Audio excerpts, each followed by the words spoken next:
Red colour ಬಟನ್ನ click ಮಾಡಿ ಪಕ್ಕದಲ್ಲೇ ಬರೋ ಬೆಲ್ ಬಟನ್ನ ಕ್ಲಿಕ್ ಮಾಡಿದ್ರೆ ಪ್ರತಿ ವಿಡಿಯೋ ನೋಟಿಫಿಕೇಶನ್ ನಿಮಗೆ ಬರುತ್ತೆ. ವೀಕ್ಷಕರಿಗೆಲ್ಲ ನಮಸ್ಕಾರ. ಸ್ವಯಂ ಕಲಿಕೆ ಅಭಿಮಾನಿಗಳಿಗೆ ಸ್ವಾಗತ. Welcome to the family, welcome to ಅನು ಸ್ವಯಂ ಕಲಿಕೆ. ನೋಡಿ ಕಲಿ ಸ್ನೇಹಿತರೆ, ಇವತ್ತಿನ ದಿನ ಯಾವ ರೀತಿ ಈ ಗೋರಿಕಾಯಿನ ಉಪಯೋಗಿಸ್ಕೊಂಡು ಪಲ್ಯ ಮಾಡೋದು ಅಂತ ಹೇಳ್ಕೊಡ್ತೀನಿ. ನೋಡಿ, ಇದು ಗೋರಿಕಾಯಿ. ಈ ಗೋರಿಕಾಯಿನ ಆ ಕಡೆ ಈ ಕಡೆ ತೊಟ್ಟನ್ನ ತೆಗೆದು ನಾರ್ ತೆಗೆದು ನೀಟಾಗಿ ಕಟ್ ಮಾಡಿ ಇಟ್ಕೊಂಡಿದ್ದೀನಿ ಸ್ನೇಹಿತರೆ. ಕೆಲವೊಂದು ಗೋರಿಕಾಯಿ ತುಂಬಾ ಕಹಿ ಇರುತ್ತೆ, ಸೊ ನೋಡಿ ತಗೋಬೇಕಾಗತ್ತೆ. ಆ ನಂತರ ನೀವು ತುಂಬಾ ಕಹಿ ಇರೋದೇ ಇದೆ ಅಂತ ಅಂದಾಗ ನೀವು ಕೂಗಿಸ್ಕೊಂಡ್ಬಿಟ್ರೆ ಆ ಕಹಿ ಹೋಗುತ್ತೆ. ಆ ಕೂಗಿಸ್ಬಿಟ್ಟು ಆ ನೀರ್ನೇನಿದೆ ಅದನ್ನ ಚೆಲ್ಬಿಡ್ಬೇಕು. ಸೊ ಅದಕ್ಕೆ ಮಾಡ್ಲಿಕ್ಕೆ ಬೇಕಾಗಿರುವಂತ ವಸ್ತುಗಳು ಏನೇನು ಅಂತ ನೋಡ್ಕೊಂಬರೋಣ ಬನ್ನಿ. ಇಲ್ಲಿ ಒಂದು 4 ಬ್ಯಾಡಗೆ ಮೆಣಸಿನಕಾಯಿನ ನಾನು ಇಲ್ಲಿ ಈ ರೀತಿ ಮುರಿದಿಟ್ಕೊಂಡಿದ್ದೀನಿ. ಕಡಲೆ ಬೀಜ ಒಂದು 2 ಟೇಬಲ್ ಸ್ಪೂನ್ ನಷ್ಟು, 2 ದಪ್ಪ ಗಾತ್ರದ ಈರುಳ್ಳಿ, 1 ಟೇಬಲ್ ಸ್ಪೂನ್ ನಷ್ಟು ಎಣ್ಣೆ. ನೋಡಿ, ನಿಮ್ಗೆ ಈ ಖಾರ ಸಾಲಲ್ಲ ಅಂತ ಅಂದ್ರೆ ಒಂದು ಅರ್ಧ ಟೀ ಸ್ಪೂನ್ ಅಷ್ಟು ಕೆಂಮೆಣಸಿನಕಾಯಿ ಪುಡಿ ಹಾಕೋಬಹುದು, ಬಟ್ ನಾನು ಸ್ಕಿಪ್ ಮಾಡ್ತೀನಿ, ನಿಮ್ಗೆ ತೋರ್ಸ್ಲಿಕ್ಕೋಸ್ಕರ ಇಟ್ಕೊಂಡಿದ್ದೀನಿ.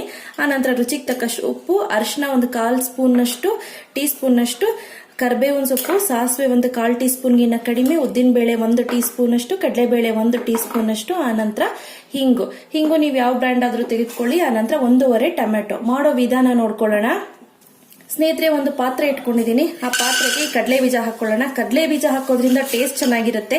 ಕೆಲವರೆಲ್ಲ ಉರ್ಗಡ್ಲೆ ಕೂಡ ಹಾಕ್ತಾರೆ, ಉರ್ಗಡ್ಲೆ ಕೂಡ ಹಾಕೋಬಹುದು, ಅದು ಚೆನ್ನಾಗಿರುತ್ತೆ. ಇದು ಆಕ್ಚುಲಿ ನನ್ನ ರೆಸಿಪಿ ಎಲ್ಲ, ನಮ್ಮನೆ ಹಿಂದೆ ಏರಿಯಾದಲ್ಲಿ ಒಬ್ರಿದ್ದಾರೆ, ಅವ್ರು ಹೇಳ್ಕೊಟ್ಟಂತ ರೆಸಿಪಿ. ಸೊ ನಮ್ಮಲ್ಲಿ ನಾವು ಏನ್ ಮಾಡ್ತೀವಿ ಅಂತ ಅಂದ್ರೆ ಇನ್ನೊಂಥರ ಪಲ್ಯ ಮಾಡ್ತೀವಿ, ಬೇಳೆ ಅಲಸಂದಿ ಕಾಳು ಕೂಗ್ಸಿ ಮಾಡೋಂತ ಪಲ್ಯ. ಅದು ಕೂಡ ಚೆನ್ನಾಗಿರುತ್ತೆ, ಬಟ್ ಕಹಿ ಇರುತ್ತೆ. ಸೊ ಅದಕ್ಕೋಸ್ಕರ ನಾವು ಅದನ್ನ ಜಾಸ್ತಿ ಉಪಯೋಗಿಸೋದಿಲ್ಲ. ಈಗ ನೋಡಿ, ಕಡಲೆ ಬೀಜ ಒಂದು ಅರ್ಧದಷ್ಟು ಆದ ನಂತರ ಈ ಬ್ಯಾಡಗೆ ಮೆಣಸಿನಕಾಯಿ ಹಾಕೊಳ್ತಾ ಇದ್ದೀನಿ. ಸೊ ಇದನ್ನು ಅಷ್ಟೇ ಚೆನ್ನಾಗಿ ಫ್ರೈ ಮಾಡ್ಕೊಳ್ಳೋಣ. ಇವನ್ ಸ್ನೇಹಿತರೆ, ಈ ಬಿಹಾರಿಗಳು ಏನ್ ಮಾಡ್ತಾರೆ ಅಂದ್ರೆ ಇದಕ್ಕೆ ಎಲ್ಲಾ ಮಸಾಲೆ, ಬೇಳೆ ಸಾಂಬಾರ್ ಪುಡಿ ಆಗ್ಲಿ, ಧನಿಯಾ ಪುಡಿ ಆಗ್ಲಿ, ಗರಂ ಮಸಾಲ ಆಗ್ಲಿ, ಎಲ್ಲಾ ಮಸಾಲೆಗಳನ್ನ ಹಾಕಿ ಅವ್ರು ಒಂಥರ ಮಾಡ್ತಾರೆ. ಬಟ್ ಅದು ಚೆನ್ನಾಗಿರುತ್ತೆ, ಬಟ್ ನನಗೆ ಅದಷ್ಟು ಟೇಸ್ಟ್ ಇಷ್ಟ ಇಲ್ಲ. ಓಕೆ ಸ್ನೇಹಿತರೆ, ಈಗ ಇದಾಗಿದೆ. ಈಗ ಇದನ್ನ ಲೈಟ್ ಆಗಿ ತರ್ತರಿಯಾಗಿ ಪೌಡರ್ ಮಾಡ್ಕೊಂಡ್ ಬರೋಣ. ಓಕೆ ನೋಡಿ, ಇಷ್ಟಾದ್ರೆ ಸಾಕು. ಅಷ್ಟರಲ್ಲಿ ಒಂದು ಕುಕ್ಕರ್ಗೆ ನೀರ್ ಇಟ್ಕೊಂಡಿದ್ದೀನಿ. ಈಗ ನೋಡಿ, ನೀರ್ ಕಾದ ನಂತರ ಈ ಗೋರಿಕಾಯಿ ಏನಿದೆ ಇದನ್ನೆಲ್ಲ ಹಾಕೊಳ್ಳೋಣ ಅದಕ್ಕೆ. ಈಗ ನೋಡಿ, ಕುಕ್ಕರ್ ಲಿಡ್ ನ ಕ್ಲೋಸ್ ಮಾಡ್ಬಿಟ್ಟು 2 ವಿಷಲ್ ತೆಗೆದುಕೊಳ್ಳೋಣ ನಾವು. ಓಕೆ, ಈಗ ನೋಡ್ತಾ ಇರ್ಬೋದು ಪ್ರೆಷರ್ ಹೋಗಿದೆ. ಸೊ ನೋಡಿ, ಈಗ ಚೆನ್ನಾಗಿ ಕೂಡ ಬೆಂದಿದೆ ಇದು. ಈಗ ಇದನ್ನ ನಾವು ಸ್ಟ್ರೈನ್ ಮಾಡ್ಕೊಳ್ಳೋಣ, ಡ್ರೈನ್ ಮಾಡೋಣ. ಎಕ್ಸಸ್ ಆಫ್ ನೀರ್ ಏನಿದೆ, ನಮಗೆ ನೀರ್ ಬೇಡ. ಈ ನೀರ್ ಉಪಯೋಗಿಸೋದ್ರಿಂದ ಕಹಿ ಬರುತ್ತೆ. ಈಗ ನೋಡಿ, ಸೈಡ್ಗೆ ಎತ್ತಿಟ್ಕೊಂಡ್ಬಿಡೋಣ. ಇದನ್ನ ಒಂದು ನಾನ್ ಸ್ಟಿಕ್ ಪಾನ್ ಇಟ್ಕೊಂಡಿದ್ದೀನಿ.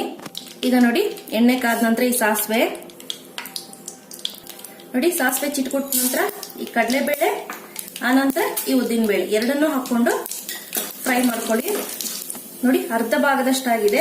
ಈಗ ಕರಿಬೇವು ಕೂಡ ಹಾಕೊಳ್ತಾ ಇದ್ದೀನಿ.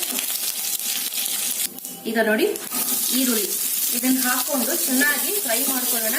ಸ್ನೇಹಿತರೆ, ಈರುಳ್ಳಿ ಇಲ್ಲ ಅಂದ್ರೂ ಕೂಡ ಮಾಡ್ಕೋಬಹುದು, ಯಾವುದೇ ತೊಂದರೆ ಇಲ್ಲ. ಈರುಳ್ಳಿ ಬೇಕೇ ಬೇಕು ಅಂತಿಲ್ಲ. ನೀವು ಚಪಾತಿ ಪೂರಿಗೆಲ್ಲ ಮಾಡ್ಕೊಳ್ತೀನಿ ಅಂದ್ರೆ ಈರುಳ್ಳಿ ಹಾಕಿದ್ರೆ ಚೆನ್ನಾಗಿರುತ್ತೆ. ಈಗ ನೋಡಿ, ನೋಡ್ಕೊಂಡು ನಿಮ್ಮ ರುಚಿಗೆ ಅನುಗುಣವಾಗಿ ಎಲ್ಲದಕ್ಕೂ ಸೇರಿಸಿ, ಅಂದ್ರೆ ಈ ಬೀನ್ಸ್ ಏನಿದೆ ಅಂದ್ರೆ ಗೋರಿಕಾಯಿ ಪಲ್ಯ, ಗೋರಿಕಾಯಿ ಅದಕ್ಕೂ ಕೂಡ ಹಾಕೊಳ್ತಾ ಇದ್ದೀನಿ. ಈಗ ನೋಡಿ, ಇಮಿಡಿಯೇಟ್ ಈ ಟೊಮ್ಯಾಟೊ,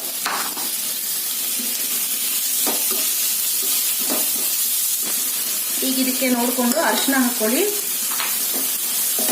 ಓಕೆ ನೋಡಿ ಸ್ನೇಹಿತರೆ, ಈಗ ಆಗಿದೆ ಫ್ರೈ. ಈಗ ನಾನು ಏನ್ ಮಾಡ್ತೀನಿ, ಈ ಗೋರಿಕಾಯಿನ ಇದಕ್ಕೆ ಹಾಕೊಳ್ತೀನಿ. ಹಾಕೊಂಡು ಚೆನ್ನಾಗಿ ಹೈ ಫ್ಲೇಮ್ ನಲ್ಲಿ ಇಟ್ಕೊಂಡು ಚೆನ್ನಾಗಿ ಹುರ್ಕೋಬೇಕಾಗತ್ತೆ ಸ್ನೇಹಿತರೆ. ಕೆಲವರೆಲ್ಲ ತೆಂಗಿನಕಾಯಿ ತುರಿ ಹಾಕ್ತಾರೆ, ಹಳ್ಳಿಗಳ ಕಡೆ ತೆಂಗಿನಕಾಯಿ ತುರಿ ಹಾಕು ಕೂಡ ಮಾಡ್ತಾರೆ, ಅದು ಚೆನ್ನಾಗಿರುತ್ತೆ. ಬಟ್ ನೀವು ಚಪಾತಿಗೆಲ್ಲ ಈ ತರ ಮಾಡ್ಕೊಂಡ್ರೆ ಚೆನ್ನಾಗಿರುತ್ತೆ ಟೇಸ್ಟ್. ಬಟ್ ಇದರಲ್ಲಿ ತುಂಬಾ ಪ್ರೋಟೀನ್ಸ್ ಜಾಸ್ತಿ ಇದೆ, ಫೈಬರ್ ಕಂಟೆಂಟ್ ಜಾಸ್ತಿ ಇದೆ. ಸೊ ನಿಮ್ಮ ಆರೋಗ್ಯಕ್ಕೆ ಡಯಟ್ ಮಾಡ್ತೀನಿ ಅನ್ನೋರಿಗೆ ಇದು ಒಂದು ಒಳ್ಳೆ ರೆಸಿಪಿ ಅಂತಾನೆ ಹೇಳ್ಬೋದು. ಈಗ ನೋಡಿ ಸ್ನೇಹಿತರೆ, ಅಲ್ಲೂ ಕೂಡ ಬೇಯಿಸ್ಕೊಂಡಿದೀವಿ. ಸೊ ಈಗ ಒಂದು 2 ನಿಮಿಷ ಇಲ್ಲೂ ಕೂಡ ಬೇಯಿಸ್ಕೊಂಡಿದೀವಿ. ಈಗ ನಾನು ಮಾಡಿಟ್ಕೊಂಡಿರೋ ಪುಡಿ ಏನಿದೆ ಇದನ್ನ ಹಾಕೊಳ್ತಾ ಇದ್ದೀನಿ. ಒಂದು 3 ಟೇಬಲ್ ಸ್ಪೂನ್ ನಷ್ಟು ನಾನು ಹಾಕೊಳ್ತೀನಿ. ಮೊದಲು ನೋಡ್ಕೊಂಡು ಬೇಕು ಅಂದ್ರೆ ಬೇಕಂದ್ರೆ ಹಾಕೊಳ್ಳೋಣ. ಎಸ್, ಬೇಕಾಗತ್ತೆ, ಕಂಪ್ಲೀಟ್ ಆಗಿ ಬೇಕಾಗತ್ತೆ. ನಾನು ಎಷ್ಟು ಮಾಡಿದೀನಿ ಅಷ್ಟು ಅದಕ್ಕೆ ಬೇಕಾಗತ್ತೆ. ಎಸ್, ಓಕೆ ನೋಡಿ, ಈಗ ಚೆನ್ನಾಗಿ ಮಿಕ್ಸ್ ಮಾಡ್ಕೊಳ್ಳೋಣ.